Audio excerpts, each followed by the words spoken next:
said to Jesus, if it is you, allow me to come onto the water to you. So that means Peter took the step at first, not knowing whether or not that was Jesus. And then he had enough faith to walk almost to where Jesus was. And remember, if he's a silhouette, he was quite far from the boat.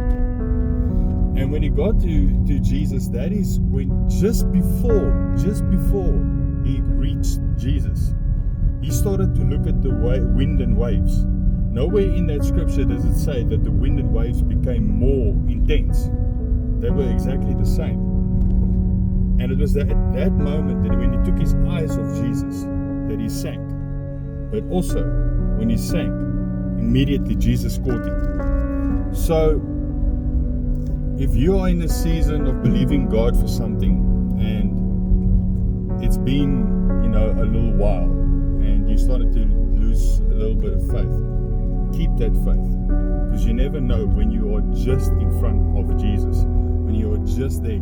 And if you did maybe doubt a little bit and lose your cool over it, or maybe lost a bit of your faith and you're feeling discouraged, just know that you can call on the name Jesus and he'll grab you by the hand. Have an amazing day. God bless.